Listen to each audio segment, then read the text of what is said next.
করলাম আর নামাজ শেষ করে বাহিরে এসে দেখি বাহিরে জুতা চোর ধরা পড়লো এবং সবাই মিলে ইচ্ছা মতো মারতেছে। তারপর হ্যালো গাইস, আসসালামু আলাইকুম, কি অবস্থা সবার? আশা করি সকলেই ভালো আছেন। তো আজকে আবার হঠাৎ করে চলে আসলাম বাইতুল মুকাররম মসজিদে নামাজ পড়ার জন্য। তো চিন্তা করলাম আপনাদেরকে পুরা মসজিদটা ঘুরে দেখাই। শুরুতেই আমি চলে যাচ্ছি নিচে আন্ডারগ্রাউন্ডে অজুখানায় অজু করার জন্য। তো অজু করে উপরে এসে দেখি বৃষ্টি শুরু হয়ে গেল। আর এইটা হলো বায়তুল মুকাররম মসজিদটার সামনের ভিউ। তো এখনো ঝিরঝির বৃষ্টি হচ্ছে, আপনারা দেখতে পাচ্ছেন কিনা আমি জানি না। তো বৃষ্টি কিছুটা কমার সাথে সাথে আমি চলে আসলাম মসজিদটার ভিতরের দিকে।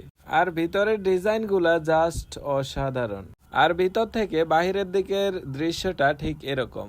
আর মসজিদের যত ভিতরের দিকে যাচ্ছি তত আরো বেশি ভালো লাগতেছে। আসলে মসজিদটা পুরোপুরি ঘুরতে আপনার প্রায় আধা ঘন্টা সময় লেগে যাবে। তো আমি এখন চলে আসলাম একদম ভিতরের দিকে। ভিতরের ভিউ মাশাআল্লাহ অসাধারণ। তো এখানে জুতা রাখার জন্য কিছু কাঠের বাক্স দেওয়া আছে, বাক্সগুলোতে আবার নাম্বার দেওয়া আছে যাতে হারিয়ে না যায়। তো এটা হচ্ছে মসজিদটার পিছনের ভিউ। এই কর্নারের দিকে হচ্ছে মতিঝিল, আর এই পাশে হচ্ছে পল্টন, আর সামনের পাশে হচ্ছে গুলিস্তান।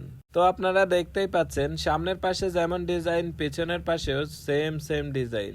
আর আমার কাছে মসজিদটা সবচেয়ে ভালো লেগেছে এই জায়গাটা, জাস্ট অসাধারণ।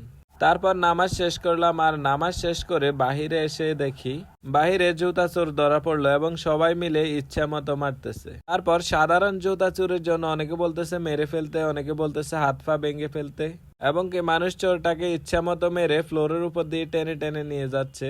আসলে এটা দেখে আমার মুডটা পুরাই খারাপ হয়ে গেল। মানুষটাকে এত মারাটা ঠিক হয় নাই বলে আমি মনে করি। তো আজকের ভিডিও এই পর্যন্তই। ভালো থাকবেন, সুস্থ থাকবেন। আসসালামু আলাইকুম।